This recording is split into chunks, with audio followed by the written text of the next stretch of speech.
Peace, family. It's your brother Chase back at you again with another reaction video. And check it out, man. Today we're going to be reacting to a Jamaican woman who is going to be sending foundational Black Americans a stern warning, saying that we are going to be the next. If we're not careful, we're going to be the next to be deported because we are America's true enemy. Whew. So, this is going to be real chilling, family. This is going to be a wake-up call for us foundational Black Americans. But of course, we're going to break it down from a non-emotional standpoint, and we're going to see if her argument really has any substance.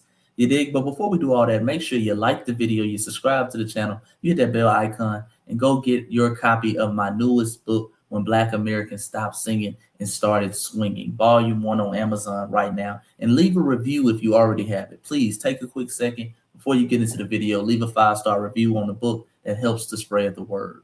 But with that being said, let's jump straight into the video, family. Well, this is going to ruffle some feathers, but I'd like to read a book. First, they came for the socialists, and I did not speak out because I was not a socialist. Then they came for the trade unionists, and I did not speak out because I was not a trade unionist. Then they came for the JEWs, and I did not speak out because I was not a JEW. And then they came for me, and there was no one left to speak for me. This was written by a Protestant pastor during the Holocaust, and it still rings true today. See, xenophobia is a tool of white supremacy. It is, and it always has been. And you have allowed your xenophobia, your need to delineate, to fuel you and Black Americans to be tethered to our version of oppression.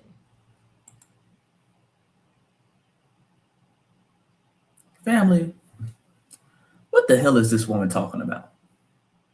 Leave a comment in the comment section, family. What the hell is this woman talking about? Tethered on to your oppression. Ma'am, we're not tethers.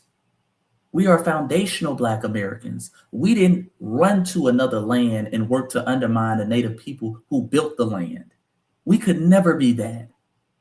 Foundational Black American and tether don't even go in the same sentence together. We are the foundation of this nation, ma'am. Number 2, did this woman really try to compare foundational Black Americans delineating to white people or Protestant preachers who sat around while European Jews were slaughtered during the Holocaust? Did she really make that comparison? Is she trying to make that comparison? Has she read this story or this quote from this Protestant preacher talking about then I was next? Are you really making that comparison? Is this a Holocaust for y'all? So illegal immigrants coming here and being deported, that's equivalent to the Holocaust. And we're sitting by watching y'all be deported. So we're like Nazi sympathizers, I guess. Boy, I told you, these tethers, they will scoop to low levels in order to demonize foundational Black Americans. This is how low they're going. This is how desperate they are. That couldn't be anything further from the truth. Foundational Black Americans, if we had a story, since she wants to go over story times, let me just read a story, okay? There was a wonderful group named Foundational Black Americans who built America from scratch. Yet, despite this, they were called niggas. They were subjugated to second-class citizens, okay? There were not basic freedom and rights that other citizens enjoyed, people who didn't even build the country. It was foundational Black Americans who drew out history, fought in wars like World War II, and went over and fought and saved European Jews during that Holocaust, as you called it. Okay? So much so that European Jews wrote poems about them called The Black Messiah, speaking about the foundational Black American brothers who went over there in the 761st Tank Battalion. That tank battalion would later be famously known as the Black Panthers. That's where Huey P. and them took the name from. Okay? Yet despite this, those same European Jews came to the United States of America and participated in systematic white supremacy against those same foundational Black Americans who fought for them. They built towns like Levy towns that was built by Jewish brothers. Okay? They made foundational Black Americans the face of anti-Semitism, as they still do to this day. And then foundational Black Americans, despite constantly being wronged, would go on to fight for Black immigrants to get to this country. Because it was in 1924 that you had people like Calvin Coolidge, okay? President put immigration bans on Black nations and Asian nations. It was foundational Black Americans who tore down those bans and laws in the 1960s with our civil rights acts. Yet despite all of this, despite us fighting, those same Black immigrants came over here and referred to us as a Kata, referred to us as a Yankee, push white stereotypes like Black Americans have no culture, Black Americans are lazy, Black Americans just don't know where they're from. Black Americans complain too much. They use their small amount of success that they couldn't replicate in their homeland to say, I'm just doing better than you. There is no racism in America.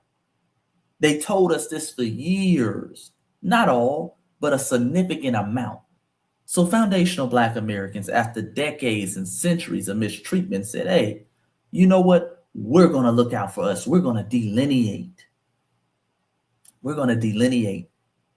We're not going to be against anybody, but we're going to start unifying and codifying around our lineage. And we're going to let these other groups, like your group, the Caribbeans and the Africans who, come over here and always claim how they do better. They're just better than us. We're going to let them fight their own battles. These other groups have been delineating for centuries. They've been saying, I'm Jamaican, I'm Haitian. They've been carrying their own unique ethnic group and their specific lineage with them for centuries. Now that we're doing it, they're crying foul. The audacity. But as my grandma used to say, she used to say, baby, your mouth can write a check, your ass can't cash. And you and your Caribbean brothers and your African brothers and sisters, y'all have wrote a check, y'all ass can't cash. Y'all been running around here talking crazy for years, thinking that this free ride would never end. We'll just talk shit about Black Americans while, riding and enjoying their benefits that they fought and died for at the same time. And it's never going to end. Well, it has come to an end, ma'am. And there's nothing you can do about it. See, we are not aiding in white supremacy, family. No. We're not aiding in white supremacy. We're fighting against white supremacy by delineation.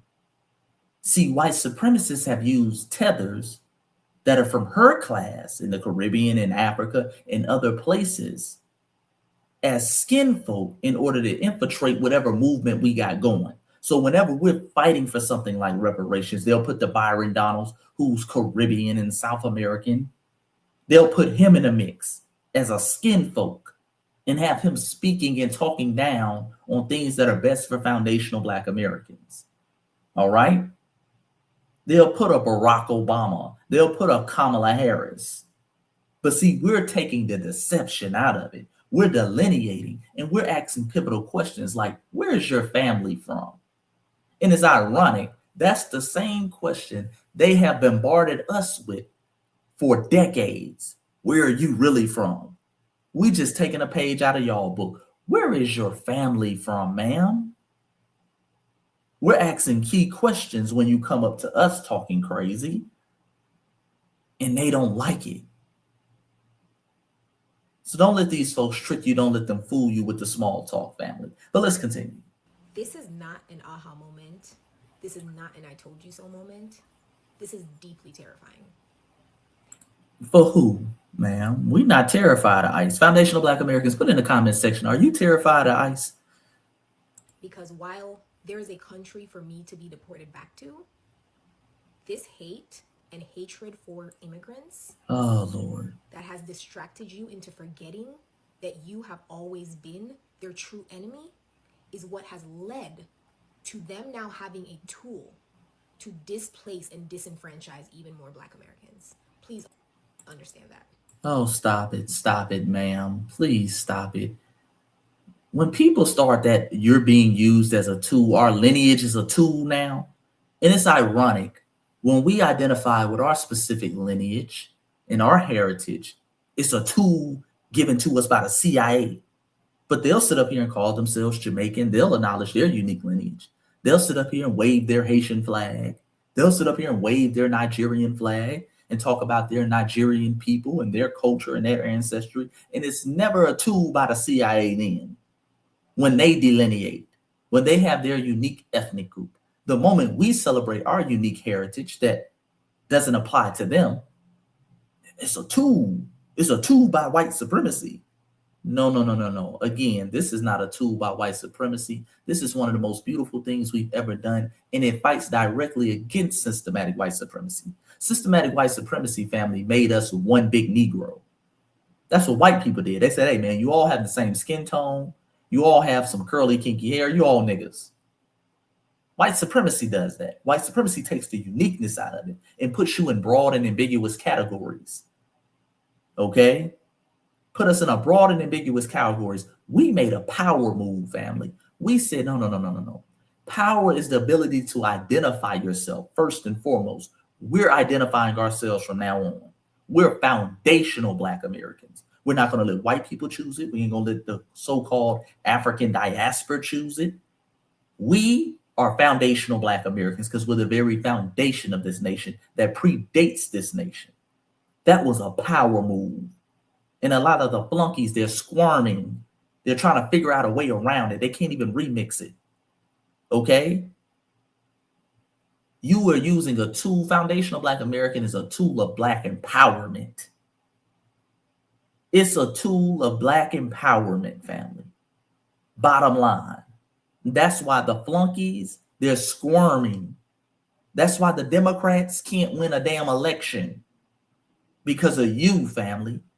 And you making that power move and said, unless you're catering to the needs and wants of foundational Black Americans specifically, forget you.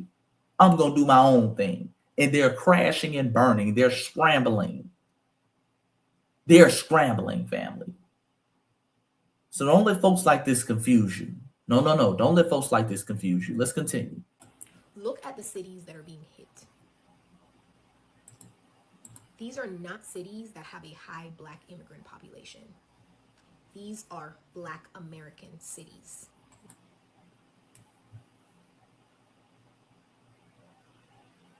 Family, does this lady think we're stupid? Does this lady think she's stupid? Hold on. Let me go back. Let's look at these cities again.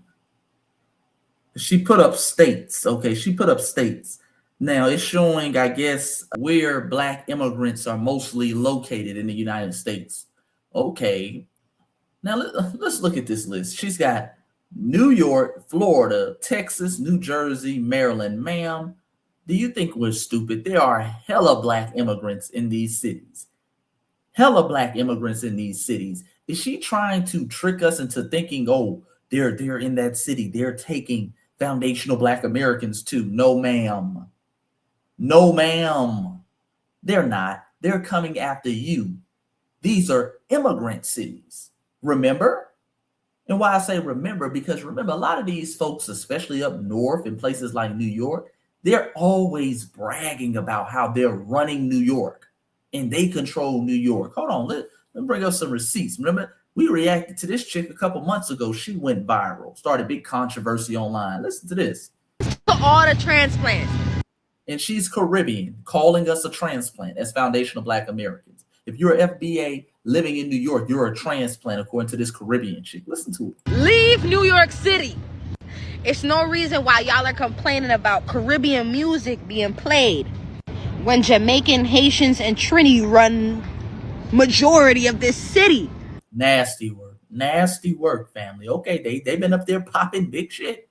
Okay. And the Dominicans. I'm not going to forget the Dominicans. And the Puerto Ricans, too. Mm-hmm. Get out of here. Because there's no reason why I should be seeing on Twitter people complaining about Caribbean music at a party in New York. I don't know if I'll remember, but this city is literally the Caribbean. Get out of here, please. All right. Now your fellow tether, she's around here talking about these Black American cities. Boy, they pick and choose when they want to give us some credit. See, when it's time to fight, then they'll let us have the lead. Okay, Black Americans, this is your city they're attacking. You need to be fighting nice too. No. This is a Caribbean-run city. New York is literally the Caribbean. Okay, you got these gap-toothed heifers up here. Lord, let me not get started. I'm finna talk a little FBA talk. I'm talking like my grandma now. Calling people heifers. Let me stop. But you hear how they've been talking. Remember, even the mayor up there in New York. Listen to the mayor. He got elected a couple months ago. This is what they were talking.